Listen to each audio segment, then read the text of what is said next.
People say, "You will die alone."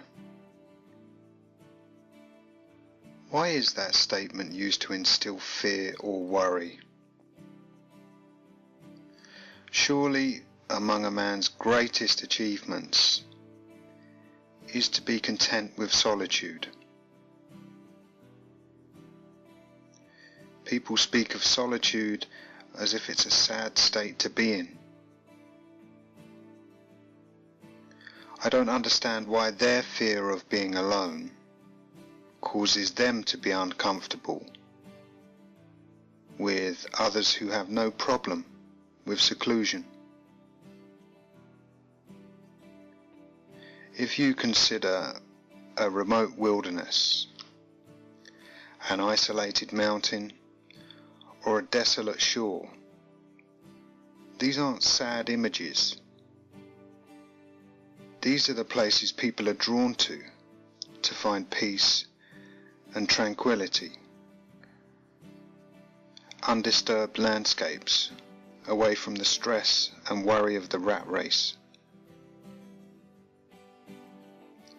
As MGTOW, we've chosen solitude over the uncertainties of today's unrewarding and often dangerous relationships. The misconception is that we've chosen loneliness. As a result of choosing to spend more time alone, we can become more self-aware. Nobody tells us how to think, speak, or behave. And nobody tells us how not to think, speak, or behave. We are free.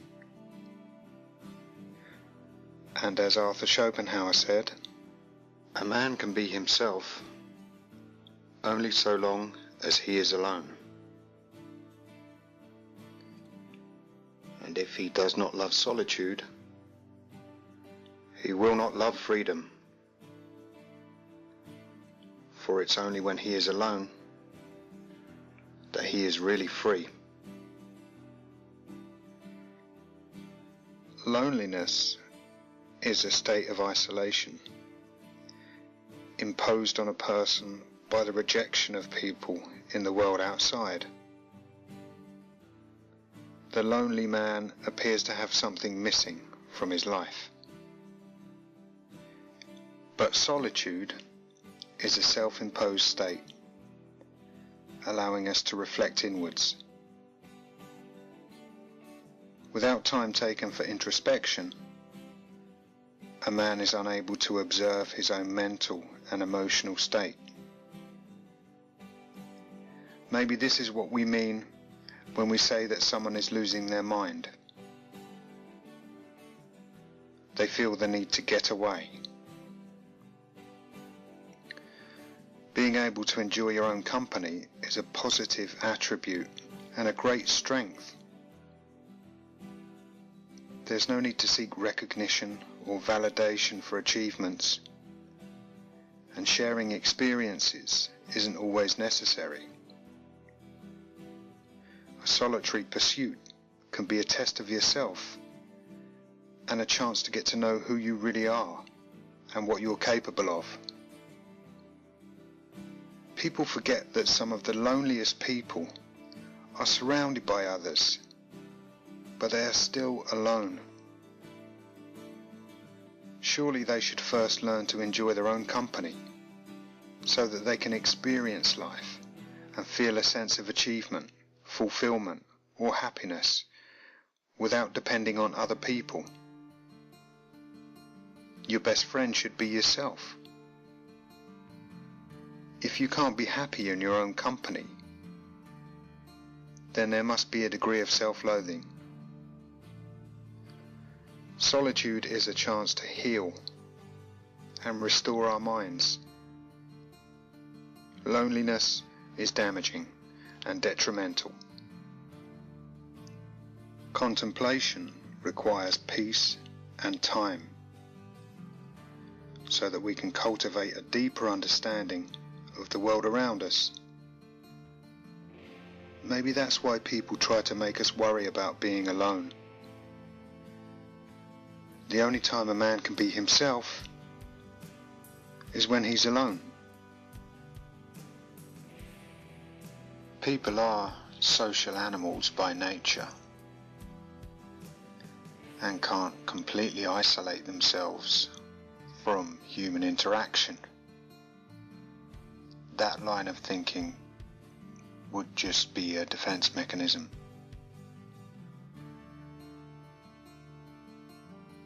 But to live without the ability to successfully maintain and benefit from periods of solitude could also be seen as a weakness in a man.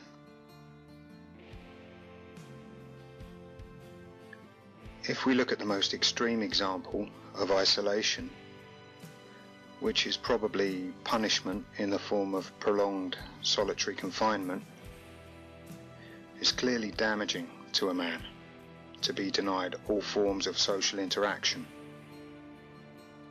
He will, among other things, lose touch with reality. But social interaction isn't always beneficial to a man. In fact, it's often very damaging. Relationships with women are by no means healthy or productive in today's current climate. So there needs to be a balance. Children can be fun and often challenging when they're around, but it's not adult company. Friends and relatives can be there sometimes, but if you live alone, there will often be nobody, or just a dog for companionship, man's best friend. These are the times when we are alone. But what we do with that time and how content we are with our own company is one of the key factors to successful autonomy.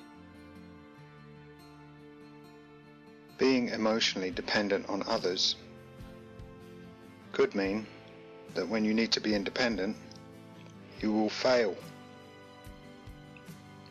You will always need encouragement or a pat on the back, and you will be forever looking for someone to lean on. If there's nobody there, you may turn to self-destructive habits as a means of coping or escaping. You are not free. You can't survive alone. This doesn't mean that you can never turn to somebody in a desperate situation. But it does mean that we should overcome dependency so that we can be emotionally free. If we're emotionally attached to a person or thing, we're giving them too much importance. Our own needs should come first, or they will never be attended to.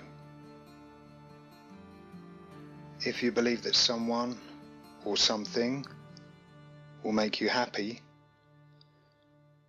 then your happiness lives or dies with that person or thing. These constant disappointments can lead to a permanent state of apathy and nihilism. Your happiness is dependent on you knowing yourself and taking care of your own wants and needs. The best way to begin this new life is to spend time alone and get to know yourself. Because if you make friends with yourself, you'll never be alone. Self-talk, or internal conversations, are the constant inner monologues that evaluate our everyday lives, the voice inside our heads. When we're alone, that voice could convince us that we'd be better off somewhere else, or doing something else, or maybe in the company of someone else. These are times when we need to question the self-talk and ask where it's coming from. Is it positive or negative? Is it telling us to give up and possibly make bad decisions? Or is it giving us good advice that will have a beneficial outcome? Is that self-talk maybe telling you to call that toxic individual because you need company? Or is it telling you to have another drink and deal with your problems tomorrow? Do you need time alone to listen to yourself and see where this inner voice has been taking you all this time?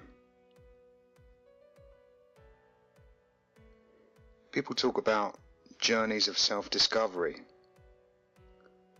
and often associate these journeys with spirituality, soul-searching, or some kind of epiphany being the end result. I see self-discovery as just being a chance to meet yourself and understand who you are, what you're afraid of, what makes you happy, and in the long term, which direction you want to take your life in. Being alone with yourself sometimes means that you will have to revisit old memories and be forced to feel the associated emotions again. It's a chance to accept that these things happened. Avoiding acceptance means that you will have to live with painful memories and the emotions attached for the rest of your life. Sitting in silence and facing up to what has happened is your only chance to do this. We're still here, and may be around for many years to come, decades even.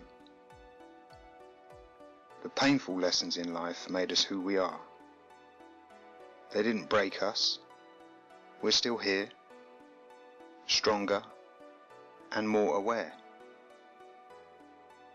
We should be thankful for the lessons we've learned. Pain is a great teacher, but a stubborn student will prolong his own suffering if he doesn't learn to accept it and move on. It's only when we're alone that we can be fully responsible for everything that happens to us. One last quote before I close this video from Robin Williams. I used to think that the worst thing in life was to end up alone. It's not. The worst thing in life is to end up with people who make you feel alone. Thanks for listening.